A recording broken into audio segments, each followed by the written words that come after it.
Halo kawan sejarah, berjumpa lagi dengan channel Sekilas Sejarah. Channel yang membahas secara singkat tentang peristiwa dan tokoh-tokoh sejarah.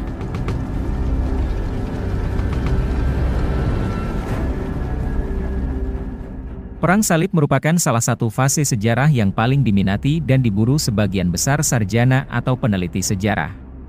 Terutama mereka yang mempelajari sejarah abad pertengahan, dan juga oleh mereka yang tertarik dengan sejarah Eropa dan Islam, beserta teori-teori konspirasinya. Perang Salib menjadi awal kebangkitan Eropa dan juga menjadi awal dari gagasan penyatuan umat Kristen di Eropa. Perang Salib merupakan gerbang masuknya ilmu pengetahuan ke bumi Eropa, setelah pasukan Salib menyaksikan kejayaan dinasti Abbasiyah di timur. Selain itu, Perang Salib juga merupakan titik kebangkitan ekonomi Eropa, setelah jalur-jalur perdagangan sekitar Mediterania, Anatolia, Sisilia, Genoa dan sekitarnya, diamankan dari pos-pos Muslim. Ekspansi tanah baru dan peralihan kepemilikan lahan dari gubernur-gubernur Muslim ke tangan para baron Eropa, mengukuhkan stratifikasi feodalisme Eropa era abad pertengahan, yang otomatis mengukuhkan pengaruh Kristen di tanah-tanah sekitar Yerusalem, Antioquia, Tripoli, dan Edessa, yang kemudian disatukan oleh benteng kerajaan Yerusalem. Salah satu faktor utama pada awal Perang Salib ialah dendam kaum Kristen Latin, lantaran penaklukan Anatolia dan perebutan Yerusalem oleh dinasti Seljuk dari tangan dinasti Fatimiyah, sehingga lagi-lagi Yerusalem dikuasai pasukan Muslim. Selain itu, kerajaan Seljuk juga menghalang-halangi kaum Kristen untuk beribadah, dan memperlakukan mereka sebagai golongan marginal, yang diperlakukan semena-mena. Kaum Islam juga disebut-sebut telah menghina mereka dan agama mereka. Yang lebih parah adalah penghancuran gereja makam suci di Yerusalem, yang menjadi pusat ziarah umat Kristen oleh Khalifah Fatimiyah, yakni Al-Hakim. Sehingga kaum Kristen melaporkan hal ini kepada Sri Paus. Barulah di masa Paus Urbanus II, tepatnya pada tahun 1095 Masehi, rencana invasi ke Yerusalem dikukuhkan.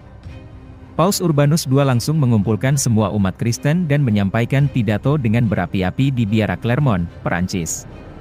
Lewat konsili Clermont ini, dia menyeru kepada seluruh umat Kristen agar membantu sesama umat Kristen untuk mengusir umat Islam dari Yerusalem dan menyuruh mereka untuk selalu menggunakan salib, sehingga perang ini dinamakan Crusades atau Perang Salib.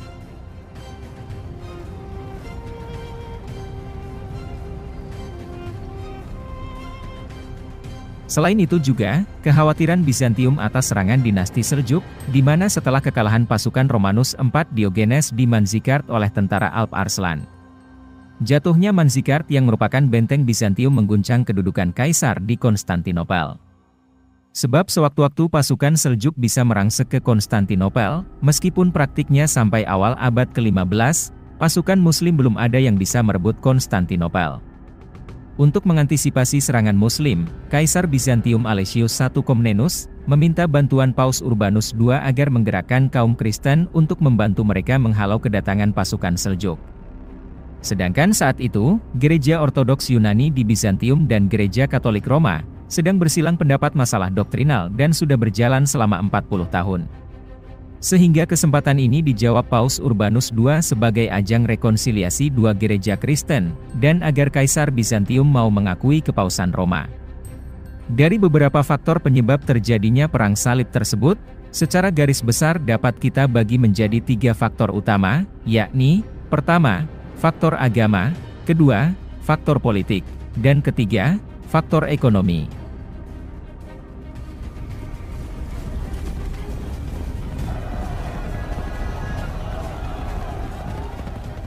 Faktor pertama adalah faktor agama.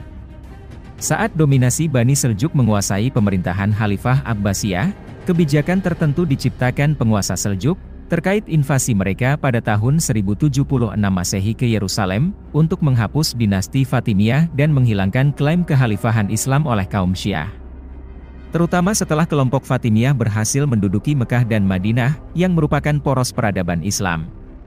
Di seluruh semenanjung Mediterania Timur, bahkan di seluruh dunia, pasukan Turki Seljuk ini ingin menghancurkan kaum Syiah, termasuk yang saat itu menduduki Yerusalem, yang merupakan kota suci bagi umat Islam, juga bagi umat Kristen dan Yahudi. Penaklukan Yerusalem ini merupakan awal pemicu perang. Terutama karena di masa Seljuk, kemerdekaan umat Kristen untuk beribadah ke Yerusalem dihalang-halangi. Kondisi ini merupakan kebijakan yang dijalankan pemerintahan Bani Seljuk yang menguasai Yerusalem pada tahun 1076 Masehi. Padahal umat Kristen sangat fanatik dan beranggapan bahwa berziarah ke makam Nabi Isa di Yerusalem merupakan amalan yang paling baik dan besar pahalanya. Sebenarnya, sebelum Seljuk menerapkan kebijakan ini, berita yang terdengar di Eropa adalah kesemena-menaan penguasa dinasti Fatimiyah, yaitu Khalifah Al-Hakim, yang saat itu masih menguasai Yerusalem. Ia kerap menyiksa umat Kristen di wilayah kerajaannya. Ia bahkan memerintahkan penghancuran gereja makam suci atau Holy Sepulchre di Yerusalem pada tahun 1010 Masehi. Tindakan inilah yang kemudian memicu kemarahan besar orang Kristen di seluruh Eropa. Umat Kristen Eropa bersedih hati dan marah. Kemarahan mereka semakin terpupuk oleh pidato berapi-api Paus Urbanus II dalam Konsili Clermont di Perancis. Rasa sedih, marah, dan dendam terhadap umat Islam Seljuk yang diramu Paus Urbanus II telah menumbuhkan semangat spiritual Kristianisme dan loyalitas terhadap sesama umat Kristen. Bagi umat Kristen secara umum pada waktu itu, tujuan utama mereka murni didorong semangat spiritual untuk membebaskan Yerusalem dari kaum Muslim atau dinasti Saljuk, sehingga jalur peribadatan untuk berziarah ke Tanah Suci Yerusalem menjadi terbuka lebar. Invasi Seljuk atas Yerusalem dianggap sebagai penjajahan orang kafir, sehingga mereka yakin akan mendapat pahala yang besar bila berhasil memerdekakan Yerusalem. Faktor kedua adalah faktor politik. Kekalahan Kaisar Romanus oleh Alp Arslan di Manzikert merupakan pemicu lain yang memupuk dendam Bizantium. Setelah benteng strategis Manzikert jatuh ke tangan Muslim Seljuk, posisi-posisi kunci di sekitar Asia Kecil atau Anatolia pun sudah dikuasai Bani Seljuk dan dijadikan basis kekuatan dan pertahanan. Kondisi ini memposisikan Konstantinopel terancam akan jatuh ke tangan Muslim Bani Seljuk. Berkali-kali Bizantium meminta bantuan Roma, namun baru di masa Kaisar Alexius I dan Paus Urbanus II, permintaan itu ditanggapi positif. Jika Kaisar Alerius I Komnenus hanya memiliki tujuan untuk melindungi jantung Bizantium yaitu Konstantinopel dari pasukan Muslim, maka Paus dan seluruh raja Kristen di Eropa memiliki misi dan tujuan sendiri.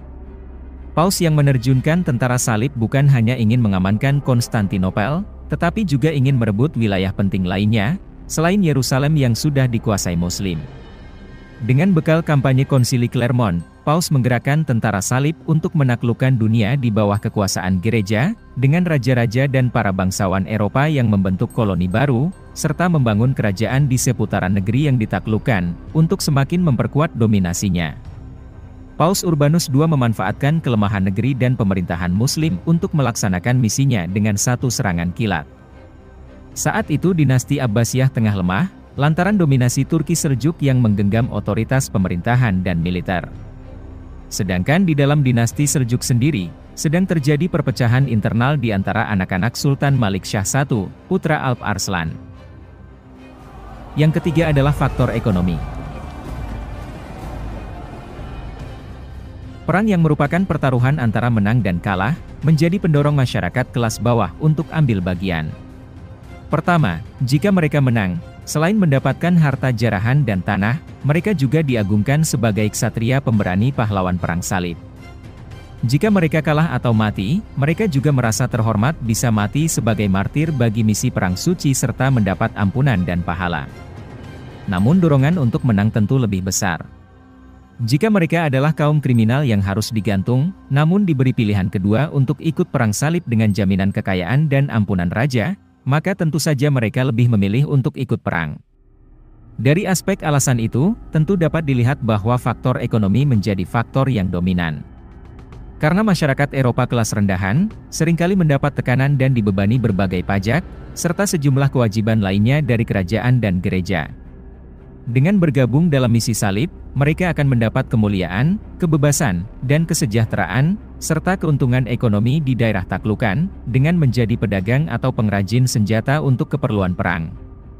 Pada akhirnya, perang salib sebagai gerakan reformasi gereja untuk menyebar semangat Kristen di Eropa, telah menuai banyak hasil yang mengubah haluan sejarah, baik sejarah dunia Islam maupun dunia Kristen, atau bahkan sejarah seluruh dunia. Jika tidak ada perang salib dalam sejarah, niscaya persatuan dunia Kristen takkan terwujud, dan kebangkitan Eropa dari era Dark Age menuju pencerahan, takkan terwujud. Selain itu, dunia Islam juga akan tetap berada di atas kelengahan seperti jatuhnya Abbasiyah era Seljuk, yang bahkan mendapat serangan ganda, yaitu dari pasukan salib dan invasi Mongol. Itulah tadi sekilas tentang latar belakang dan faktor-faktor penyebab terjadinya perang salib. Semoga video ini bermanfaat. Untuk video-video lain tentang perang salib, silahkan kunjungi akun kami. Sampai jumpa dan terima kasih.